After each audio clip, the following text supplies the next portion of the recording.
J'aime tellement ce cantique parce qu'il m'invite à intégrer et à comprendre la réalité même de ce que ça veut dire suivre Jésus. Suivre Jésus n'obéit pas au canon des hommes. Suivre Jésus n'obéit pas au schéma tracé par les hommes. Beaucoup aiment bien suivre Jésus, mais sont-ils prêts à tout perdre, à consentir, à n'être rien comme nous exécutons dans ce cantique pour le suivre?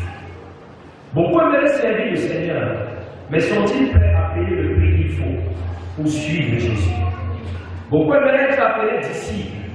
Beaucoup aimeraient même occuper des postes de responsabilité, assumer des charges dans l'église du Seigneur. Mais sont-ils prêts à payer le prix qu'il faut pour être des serviteurs et des servantes selon le cœur de Dieu? Des serviteurs et des servantes selon la volonté parfaite de Dieu. La volonté de Dieu, ce n'est pas que tu fuis le sacrifice. La volonté de Dieu, ce n'est pas que tu fuis la croix. Mais la volonté de Dieu, c'est que tu acceptes de te charger de ta croix avant de le suivre. C'est d'ailleurs pourquoi Jésus-Christ dira dans le texte de ce matin, si quelqu'un veut venir après moi, qu'il renonce à lui-même, qu'il se charge de sa croix et qu'il me suive. Car celui qui voudra sauver sa vie la perdra, mais celui qui la perdra à cause de moi la retrouvera. Nous vivons dans un siècle où l'instinct de suivi pousse chacun à tout faire pour protéger sa vie.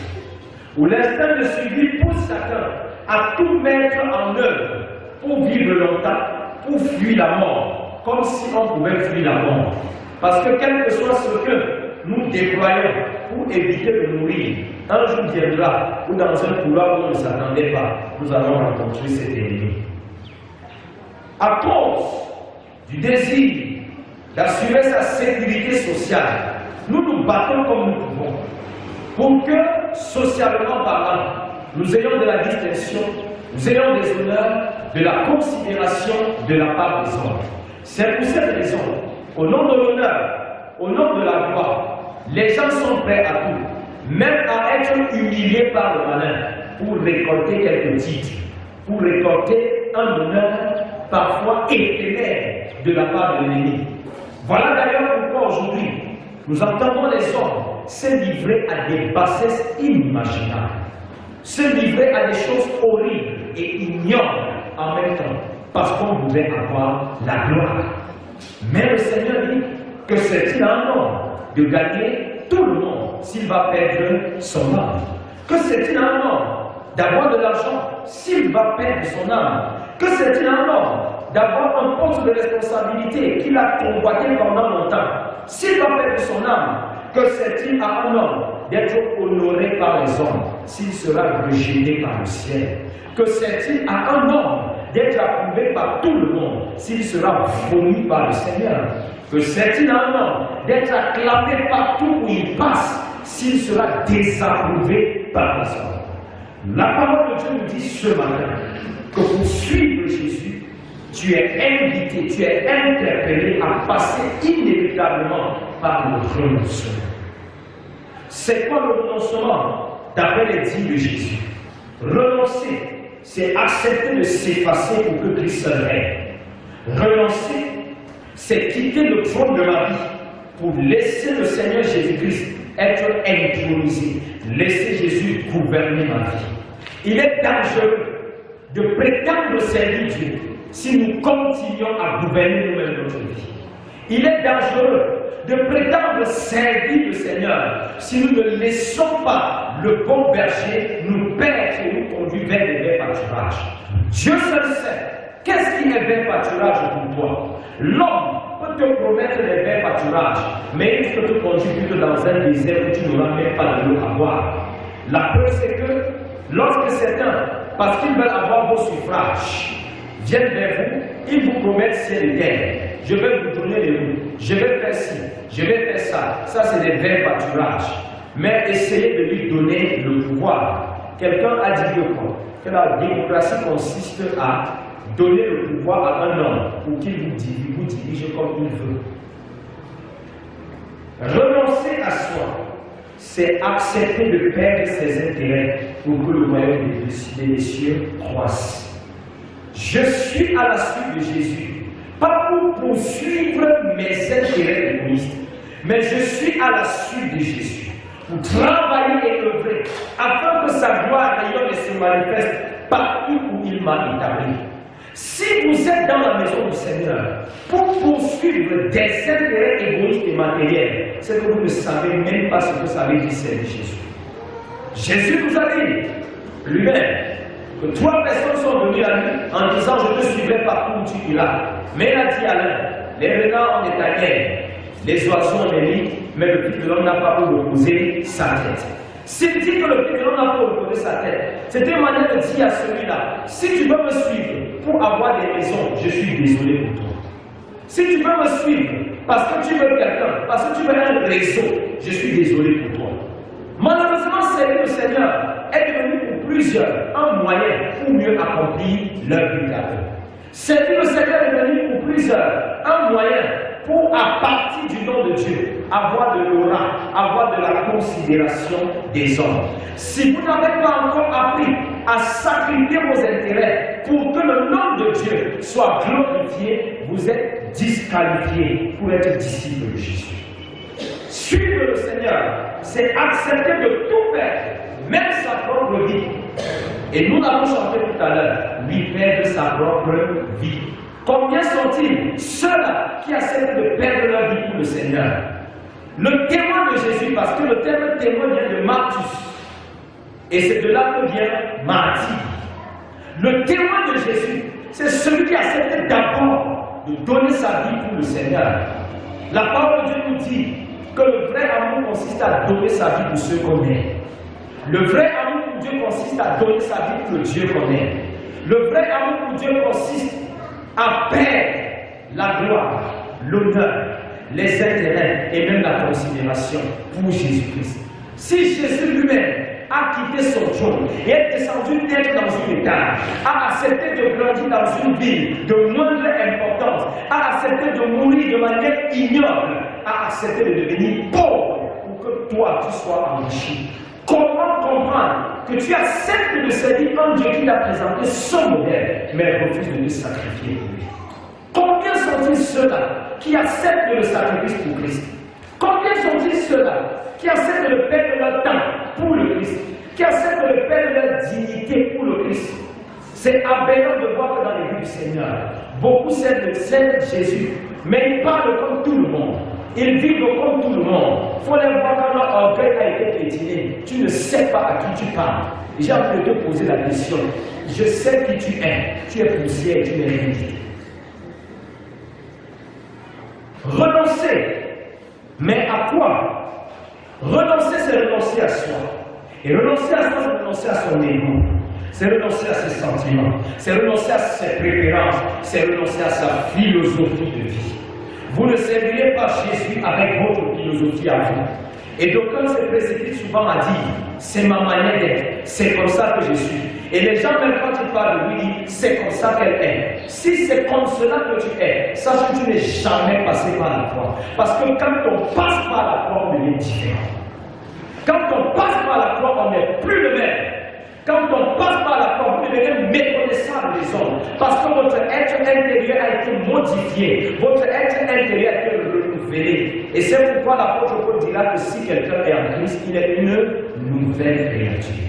Les choses anciennes sont passées. Ça veut dire que tu as renoncé à toi et Dieu a déposé en toi une nouvelle valeur. Dieu a déposé en toi une nouvelle manière de parler, une nouvelle manière de penser, une nouvelle manière d'agir. Renoncer, c'est renoncer aux œuvres des ténèbres. Les œuvres des ténèbres, c'est ce que tu fais, que personne ne connaît. Parce que Dieu seul sait là où plusieurs vont lorsque nous nous séparons d'ici. Dieu seul sait ce dans quoi les gens se sont plongés. Dieu seul sait ce dans quoi, ou alors ce pourquoi tu as sacrifié ton âme. Tu as vendu ton âme au diable. Beaucoup disent servir le Seigneur. Mais n'imaginez pas un instant ce qu'ils vivent. Beaucoup de cultistes sont assis parmi nous. Et lorsque je parle de l'occultisme, les gens pointent le doigt uniquement sur les sectes magiques et autres qui sont venus de l'Occident. Il est un occultisme traditionnel parfois très dangereux. Un jour, je suivais une femme. Elle m'a raconté ce qui s'est passé quelques minutes avant les funérailles de son mari, avec la caste de notabilité à laquelle appartenait son époux. J'étais mort de frayeur. J'ai tremblé et j'ai dit, ah tiens, dans les gens qui vous disent qu'ils veulent les titres, voilà les choses qu'ils vont faire. Renoncer à Jésus, c'est renoncer aussi à ces choses-là. Pardon, qu'est-ce que je dis? Suivre Jésus, c'est renoncer à ces choses. Renoncer à soi. Renoncer à ce à quoi tu es incliné, ce à quoi tu es attaché, si tu veux être disciple efficace. Mais comment il va venir? Parce que le plus important n'est pas de dire que je renonce. Le Seigneur nous a présenté un moyen. Renoncer passe par la confession véritable, l'acceptation de Jésus comme Seigneur et Sauveur. La pire des maladies de l'Église, c'est qu'elle est composée majoritairement des inconvertis, des païens appelés chrétiens. Le malheur de l'Église, c'est qu'elle est constituée des personnes qui se disent chrétiens, mais vivent comme le monde. Et quelqu'un disait, avant, on quittait le monde pour l'Église. Mais aujourd'hui, on quitte le monde et le retrouve dans l'Église. Ça veut dire quoi concrètement? Ça veut dire que beaucoup ont quitté le monde, ont refusé de passer par la croix et sont venus s'installer dans l'Église. Et c'est pour cette raison qu'on retrouve le monde dans l'Église. Les divisions qu'on a dans le monde, on a dans l'Église. Les colportages, commérages qu'on a dans le monde, on a dans l'Église. Et même les crimes qu'on a dans le monde, on a dans l'Église. Les haines viscérales, les uns envers les autres, on a dans l'Église. Pourquoi? Parce que les personnes ne sont pas totalement consacrées au Seigneur. Ils ont refusé de renoncer à leur ancienne nature.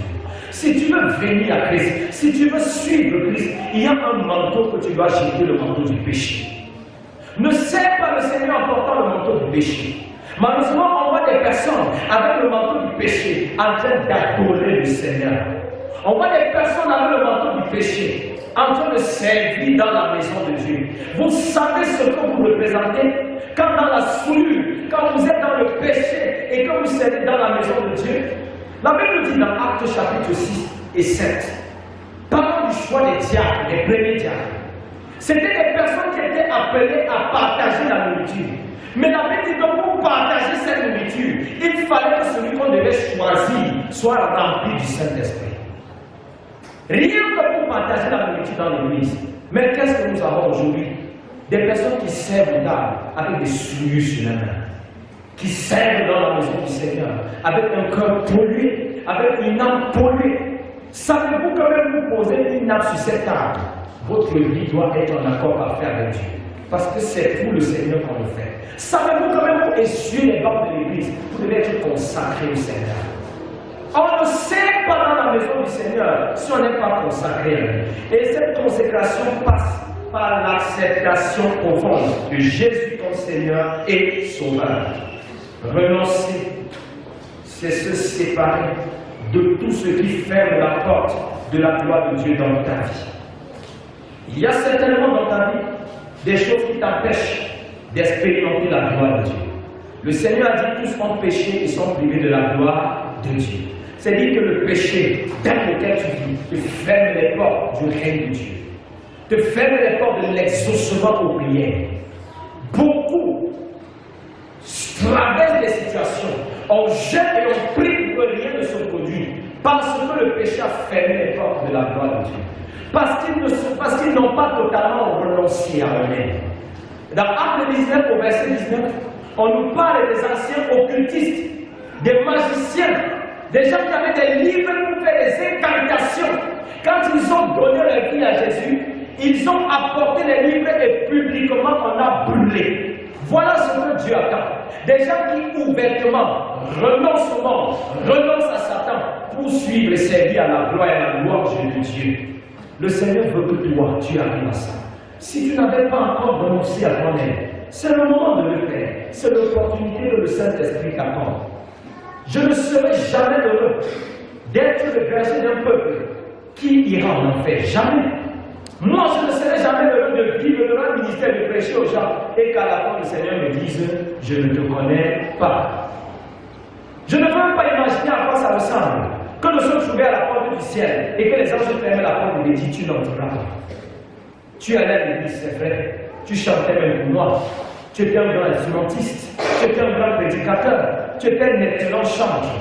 Mais ta vie était totalement opposée à la réalité du ciel. Un disciple accompli que le Seigneur veut utiliser, c'est celui qui accepte de porter sa foi. Voilà le canal que Jésus montre. Il dit, si quelqu'un veut me suivre, qu'il renonce à lui, premièrement, et deuxièmement, qu'il se charge de sa foi. Se charger de sa foi. Parce que quand on étudie la symbolique même de la croix, c'était un instrument de supplice que les Romains utilisaient pour exécuter les ordres de la loi. La croix n'est pas quelque chose d'honorable et d'agréable. Mais avec Jésus, il nous dit que pour le suivre, tu dois accepter la croix, c'est-à-dire accepter la souffrance, accepter l'épreuve. C'est pour cette raison que quand il a annoncé aux disciples qu'ils devaient mourir, Pierre directement, parlant comme les hommes parlent, a dit Jésus, à Dieu ne plaise, une telle chose ne t'arrivera pas. Chaque fois que les hommes vont s'interposer entre Satan, chaque fois qu'un homme va te dire qu'il ne faut pas que tu souffres ainsi alors que c'est la volonté de Dieu, il sera en train de parler par Satan. Chaque fois qu'un homme va vouloir te sortir du plan de Dieu pour que tu fasses sa volonté à lui, il sera en train de parler par Satan.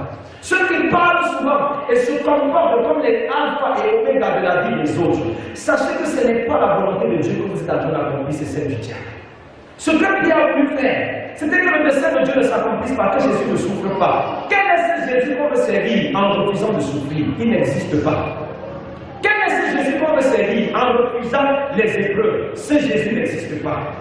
Le Jésus des promesses de gloire, des promesses d'élévation, le Jésus de tu vas voyager, le Jésus de tu vas te marier, le Jésus de le chômage est fini, où il n'y a pas de sanctification, c'est un faux Jésus. Le Jésus véritable, c'est celui qui te dit, suis-moi, porte ta croix, souffre avec moi. Et les gens comme Paul ont compris ça. Et il peut dire, ce qui manque aux souffrances de Christ, de la chair en ma chair. Autrement dit, si Jésus n'a pas totalement souffert et a laissé encore un peu de souffrance, j'accepte de finir ça pour que son nom soit glorifié. Comprends que si tu veux véritablement servir Jésus, les hommes vont te rejeter. Les hommes vont te rallouer. Les hommes vont t'humilier. Tu ne seras pas compris, tu ne seras pas accepté. C'est ça, porter sa croix. Porter sa croix, c'est accepter la contradiction. C'est accepter le rejet. C'est accepter le mépris des hommes. C'est accepter que même dans ta famille, les gens t'insultent tout le temps. C'est accepter dans ta famille, les gens te privent de certaines faveurs, simplement parce que tu ne peux pas les suivre dans les voies de l'égarement. C'est ça, porter la croix.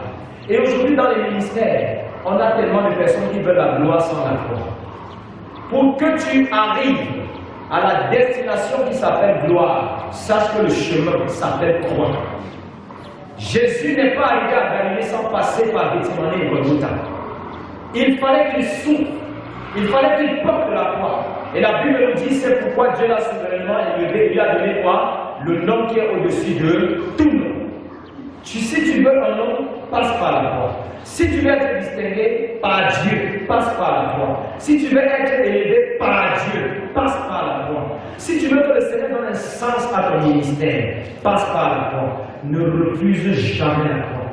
Dieu a prévu la croix comme un passage obligé pour tous ceux qui veulent être disciples de Jésus. Que la peur du lendemain te quitte. Que la peur du candidat te quitte.